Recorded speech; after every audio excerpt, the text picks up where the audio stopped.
Hello, and welcome to a Food on Demand webinar on mastering online ordering with Red Savoy Pizza. I'm Adam Wahlberg, the Associate Editor at Food on Demand. We're delighted you can join us.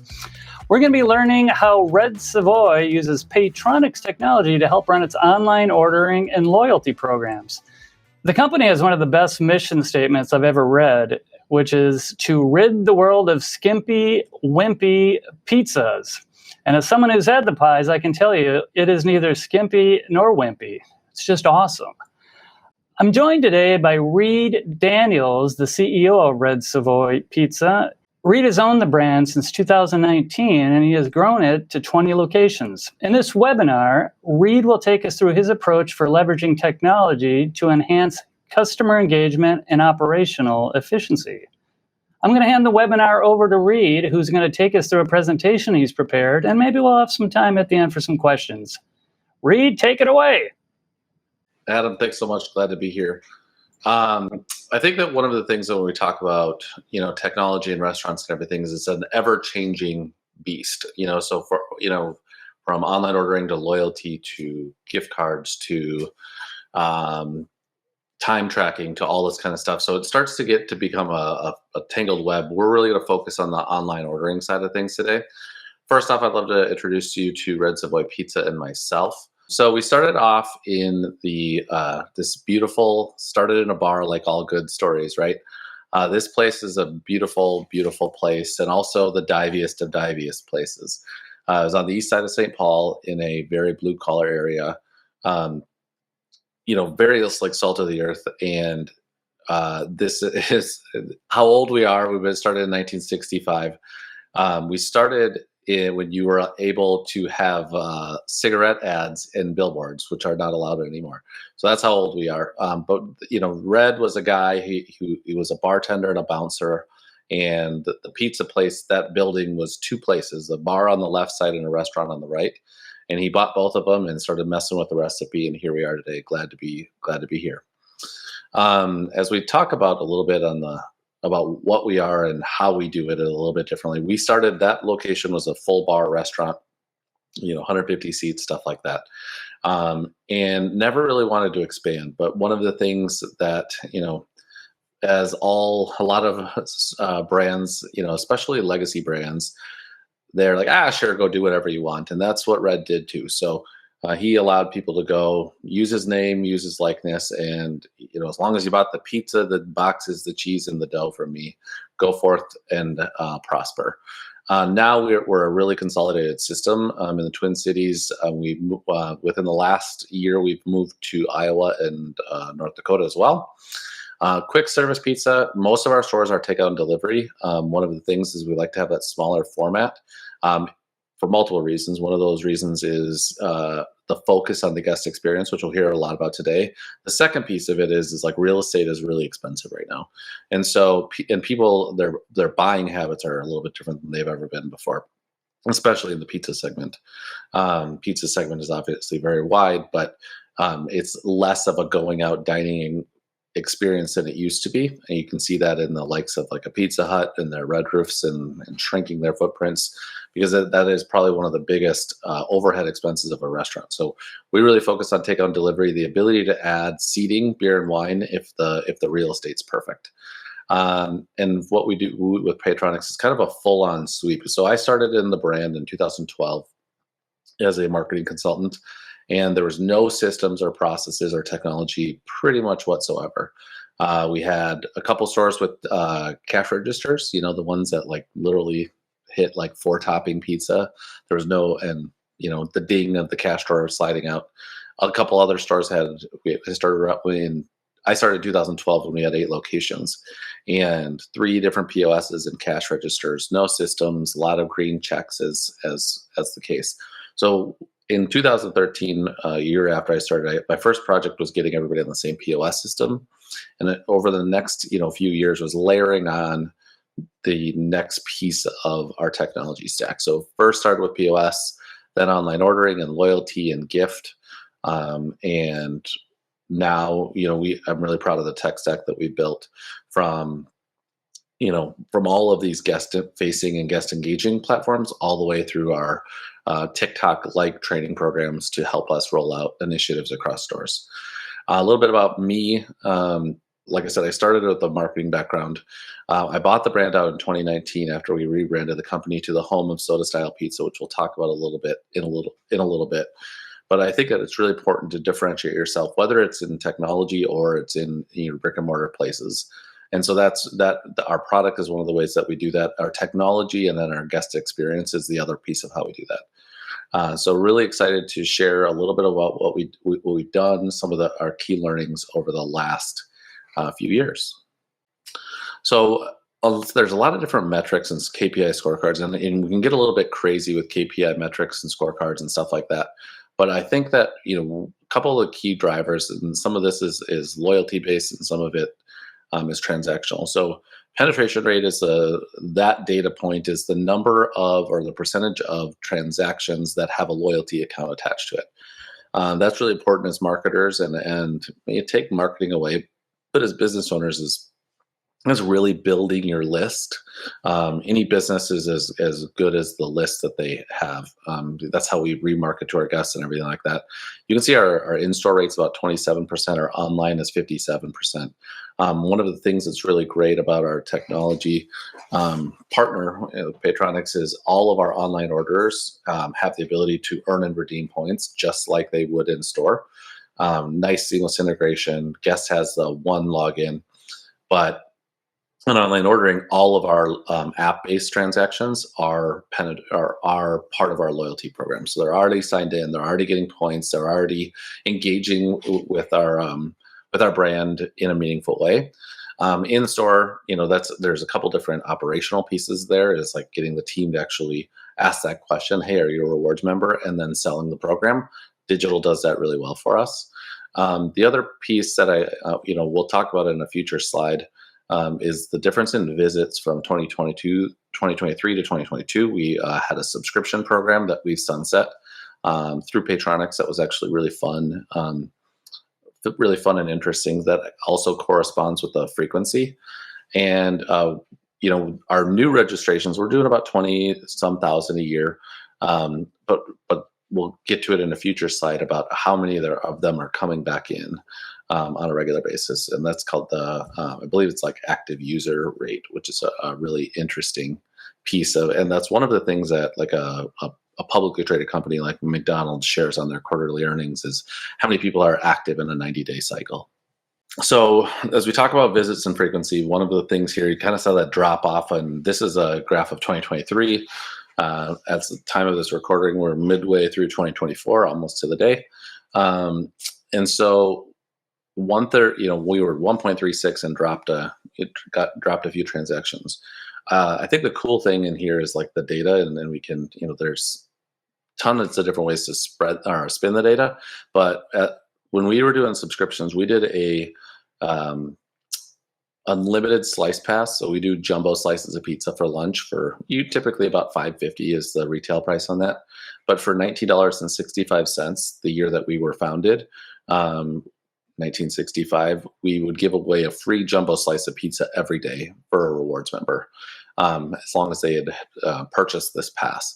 So what we were seeing is some really interesting data around use cases of, I remember his name's Tyler. He was a postal worker, and it was one of our restaurants were right on the route, and as his route at lunchtime.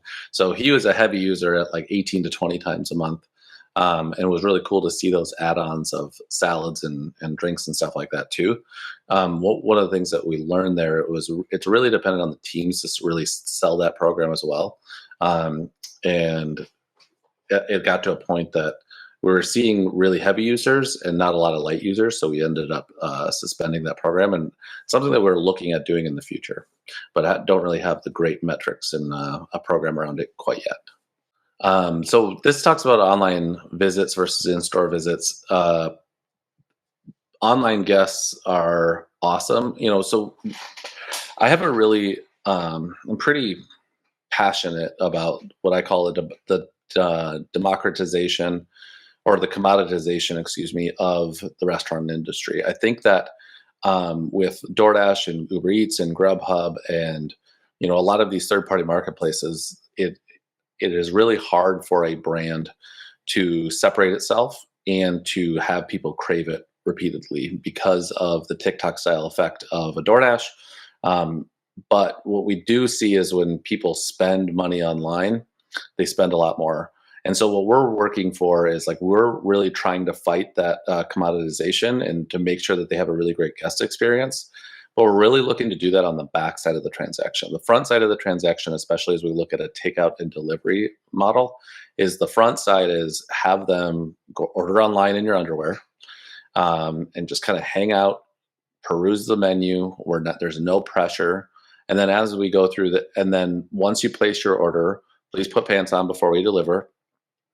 But once that happens, whether you come into the store to pick it up or we deliver it to your home, that's when the guest experience is the case that we really focus on. So when you come into our store, thanks, how are you doing today? The basics, hospitality, but we're really focusing on the backside of the transaction because we know that online spends in our system, it's about 30% higher ticket when they order online versus when they call in. This shows a little bit more of that delta. So we talk about that, $6 to $8 depending on time of year, $6 to $9. Order online all day, every day. As I talked about a little bit, the member active rate. I like benchmarks across industry that tells a story, but it doesn't tell the whole story.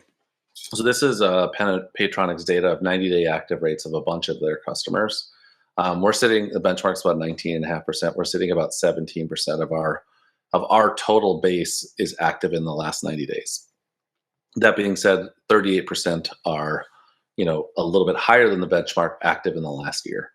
Where this comes in is like, how are we incentivizing and messaging and being relevant to customers to have them come in a little bit more frequently? The great thing is looking at this as a benchmark across industries, but the downside is that this is across industries as well. So, for example, the ones on the very left side, pushing 60% active in the last 90 days, 40, 50, 60%. I know based on conversations I've had with Patronics that these are heavy users like coffee. These might be using the app or using the program daily or tens of times a month versus if on the very far right of this scale is like a fine dining steakhouse. You might be seeing it for a birthday. You might be seeing it for, an anniversary or something like that. The data and the loyalty and everything like that is really important. So where you're sitting on that is going to depend on category. And I think that that's just something that as marketers, we're always trying to compare ourselves, but then also making those internal goals. Like, so how do I get more people active in the last 90 days and pushing that metric up? And then hopefully that also just through messaging and being relevant pushes up our 365 activation or active users as well. One of the things as a Minnesota sports fan, it's hard. It's been really, really hard for lots and lots of years. I remember as a little kid, the Twins having success in the 80s and 90s, right?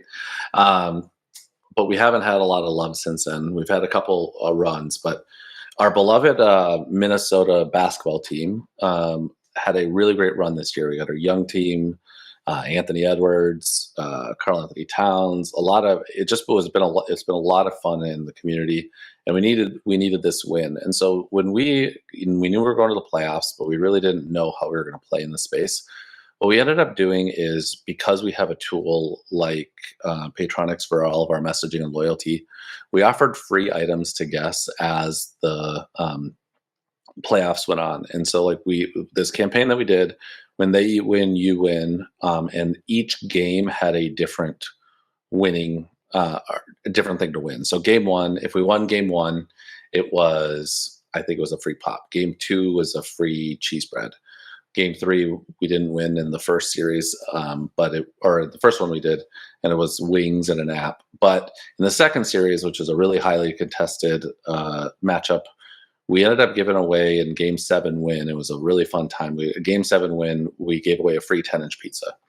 And then we are a pretty low to no discount company. Most of our discounting and offers are tied behind our rewards program. This crushed it. So we saw that, a lot of these, 5,000 people earn the rewards. So let's take it back. So we sent this out to anybody that's been active in our system within the last year, and it's a click to load campaign. So one of the things that's really important in marketing and offers and stuff like that is not cannibalizing an offer. So we didn't want to send out an offer that said that if you just happened to come in and it was on your account that we'd be giving a discount that we didn't need to give. So what we did is we made all these campaigns, and then once the winning sent out, you can see the little basketball logo. It says click to load reward. That click to load is someone reading the email, engaging with the brand, and then loading that to their account. We had 5,028 of those earned, like the earned as in the click to load. And we redeemed 2,200 pizzas for a 44% redemption rate, which is pretty high, right? The value on that, 11 the 10-inch pizzas anywhere between like 11 and 12.50. But because we don't do this often, it was really, engaged a lot of guests. We got a lot of feedback from our guests saying, "Oh my God, thank you so much. This was so fun." And the best part about this is that they were actually spending along with it too. They weren't just coming in for that free item. So our philosophy is that you have the free item, and our goal is that they add on to that ticket. Yes, some people would just buy that one item, but we saw a lot of people $60 orders with the free pizza included in that, which was really great to see. But it also drove in a ton of extra spend, which is fantastic too. Lastly on that is like the redemptions were online, 63% of them. That means that we didn't have to answer 2,000 phone calls. We only had to answer a third of those, which really helped on the operational side of the business. We saw an uptick in our orders and our revenues, but we didn't have to operationally handle all those calls, which was awesome. So this is kind of, over the period, we only ran that program. Like I said, the free pop, 130 of them are redeemed, cookies, free apps. Obviously, the higher value the offer, the more they're going to get redeemed. But we saw like a 30,000 increase in spend over, this was a 2-3 week period. And, what we saw is we put these expiration dates pretty close together so that they couldn't stack these offers too much. So if you had a free app, you probably don't have the free 10-inch pizza as well.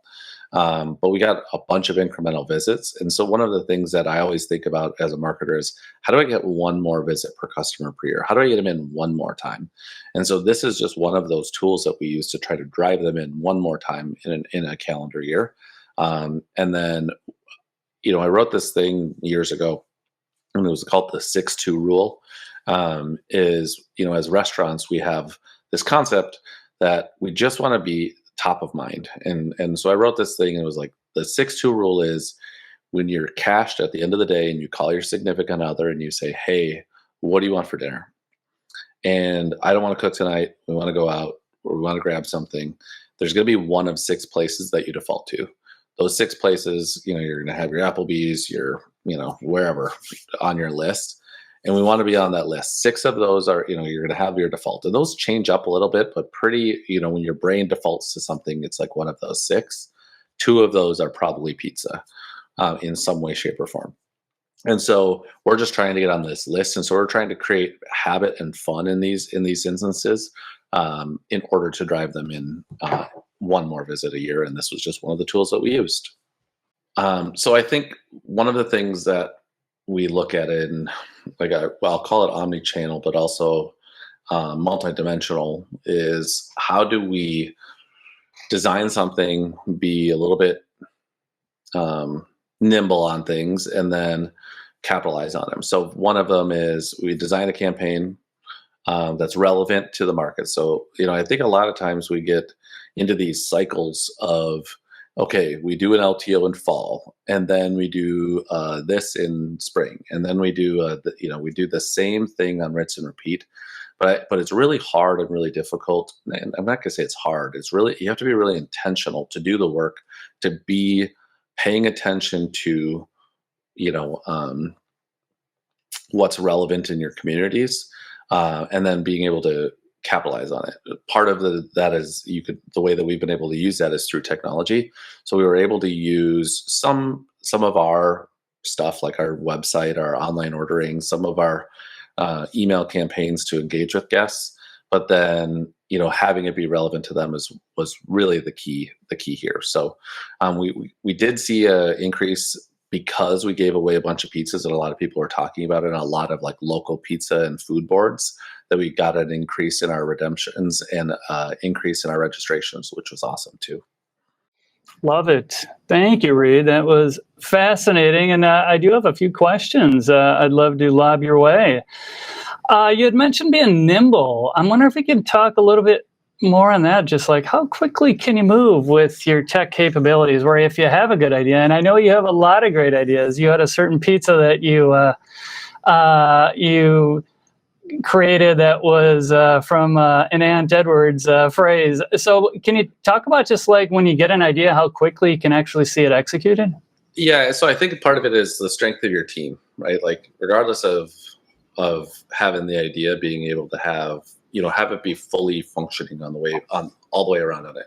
So what we did is at the end of Game 7, when the Denver Nuggets didn't beat us, there was a interview between Aunt Edwards and Charles Barkley, and Charles Barkley said, "Man, I don't think I've been to Minnesota in forever."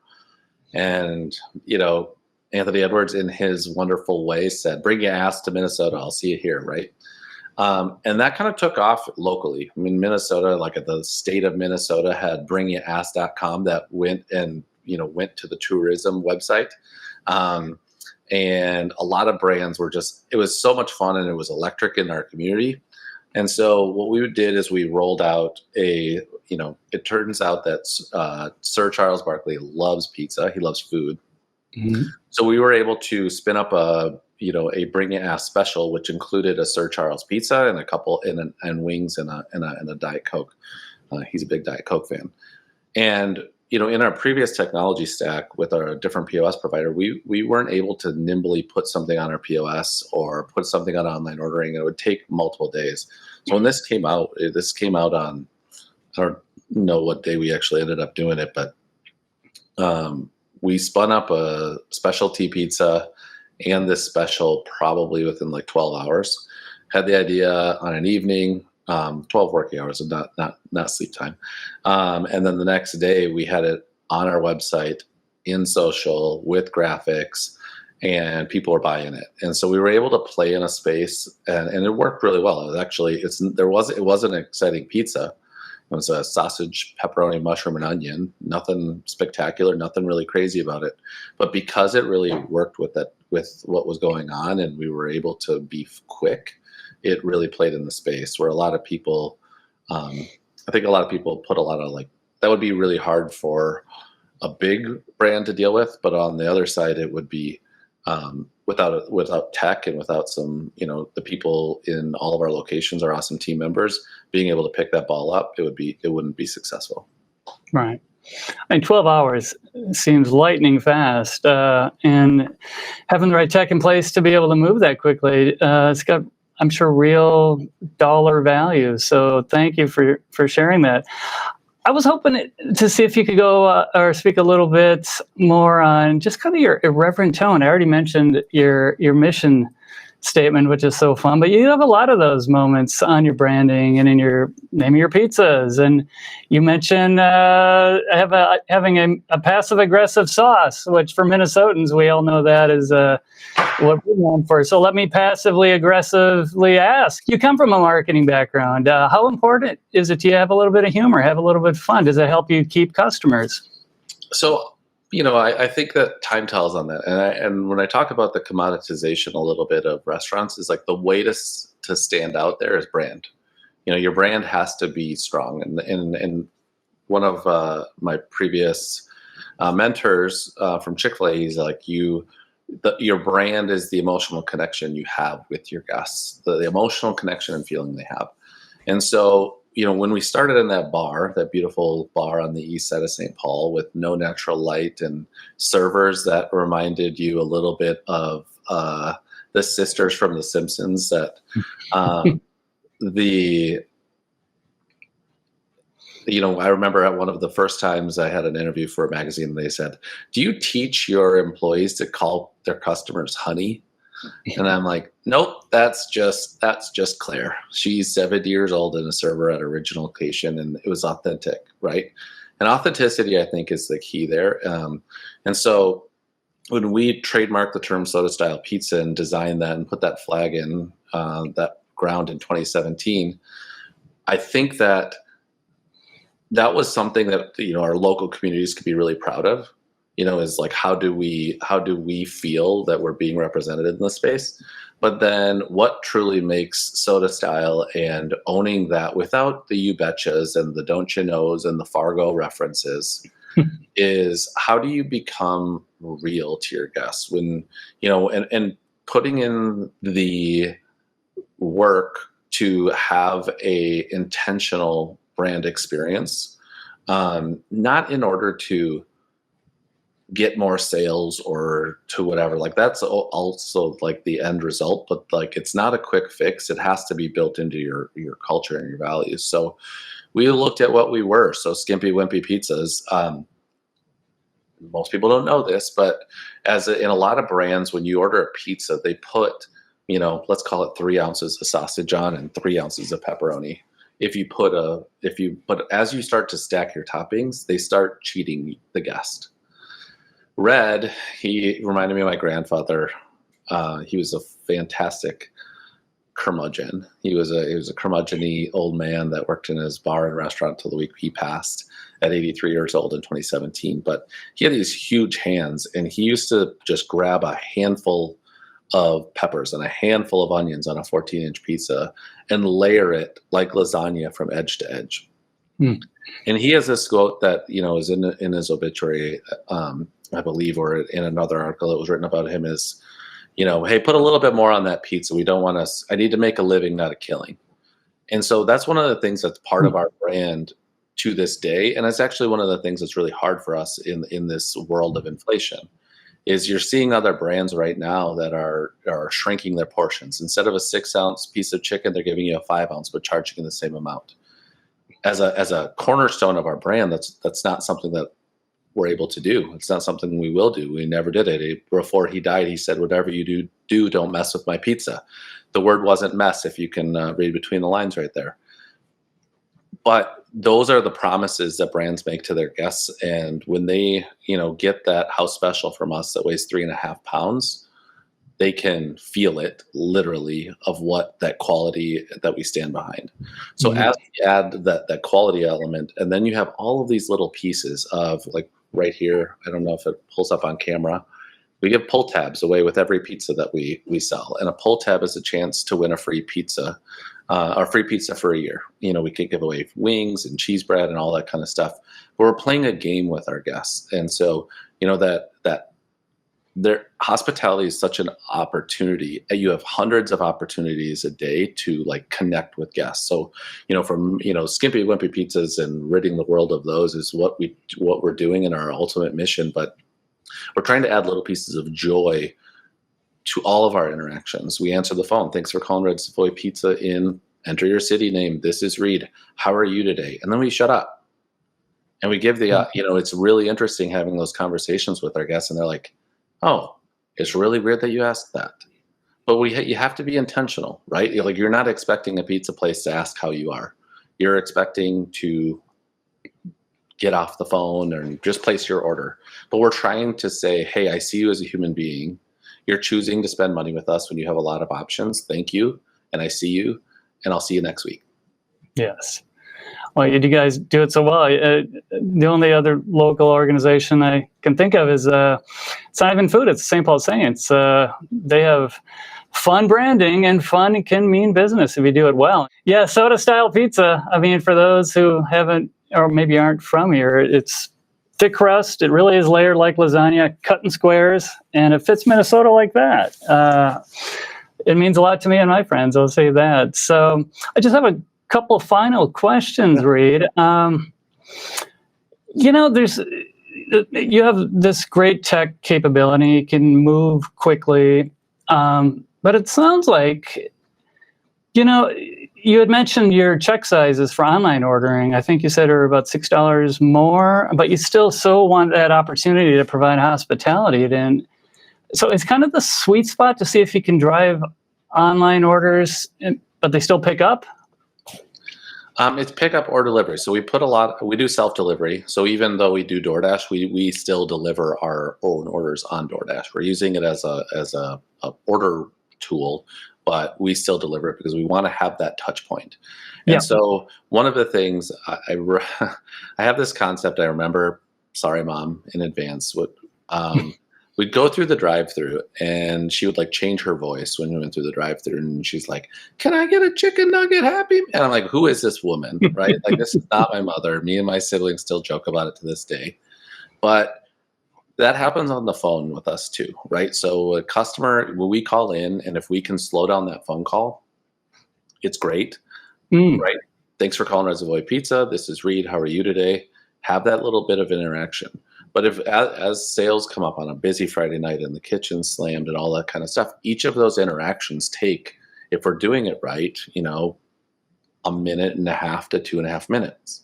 You stack those orders up and you're pulling team members away from other things. And so, trying to run a lean organization in terms of staffing and all of that kind of stuff, we still want to like maintain the ability to have those touch points. So what we are using our technology for is to have people be able to order in their underwear, slow down, peruse the menu on their time, and not feel like they're bothering someone. You call into a restaurant and ask if they have an opening for two, a table for four, and you don't feel, it just doesn't make you feel good because you feel rushed or something like that. We put that into the guests, that some people don't want to have the conversation. Some people just want it to be easy and fun.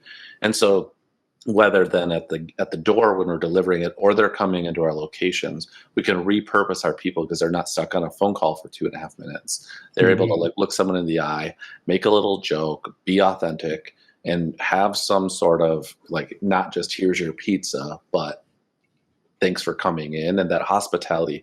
And I think that, I mean, they say independence, but also pizza, like these local brands and local franchise like these, all hospitality has the ability to do it. I think there are big brands like the Four Seasons that do it really well, and they're specifically intentional. You use technology to know a little bit about your guests. Hey, this is Bob. He lives here. This is what he's into. And those are the things that like really make people feel wanted. Oh, well, I just have one last question for you, and it's a tech question. I imagine there are operators who, if they have a tech system that they're pleased with, which you do, and seems like you both have the right brain creativity, but the left brain ability to analyze. But I think some folks maybe are intimidated. Like, okay, I see all this data, but I'm not sure which piece I should really be focusing on, and maybe it's overwhelming. Do you have any advice for them? I heard you mention the return visit frequency is something you pay a lot of attention to, but imagine you're talking to a new operator, or me. Heaven knows if I opened a restaurant and had all this data, I'd be, to use your Simpsons reference, I'd be Homer in the nuclear plant. I wouldn't even know where to begin. Reedy would have to help me. So what's like the first thing you would advise a new restaurant operator on how to analyze data? Say you got the tools, you just need to know how to look at it, look at the inputs. Yeah, I think it's a great question. I think one of the things that you have to think about is like, what's important to you, right? Like when you look at as you're starting up, take the first 6 weeks out of the mix, right? Don't look at the first 6 weeks. You really can't plan or predict or anything like that. It's like the next little section of time. And then what's not working, you can probably feel it in your gut. I'm a big gut instinct guy. And so, hey, is the issue that people are not trying enough of our menu? Are we not upselling enough? Are we not offering enough? And pick like one thing that like makes sense to you and just ask the question. I wonder if blank. I wonder if and then just focus on one thing that you want to move instead of looking at the dashboard. Dashboards are fun and sexy and like have all these cool colors and graphs. But hey, I really want to focus on average order value. If I can sell cheese bread at $8 a piece on 1 out of 8 orders, I just increased my average order value by $1. Okay, so I'm just going to focus with me and my team. to focus on average order value. And once we like ratchet that up and get proficient at upselling, we're going to focus on the next thing. Speed of service. Figure out what the metric is for that. And don't lose the first one, but stacking wins is the key. And you probably can kind of feel what's going right or wrong and just focus on the one, move on to the next one, focus on that. Well, great advice. I'm ready to start a restaurant. Not really, because I can't cook, or I can eat, and I love eating at Red Savoy. Well, Reed, is there anything before we wrap up that you'd like to leave us with? No, if anybody has any interest in connecting, I'm always looking to have awesome conversations with new people. Feel free to look me up on LinkedIn. I want to thank you, Reed, for sharing what's working at Red Savoy Pizza, and I want to thank Paytronics for sponsoring this conversation. Again, my name is Adam Wahlberg with Food on Demand, and a reminder, you can rewatch this webinar whenever you want on foodondemand.com. Thanks again for joining us, and we hope you will join us again soon.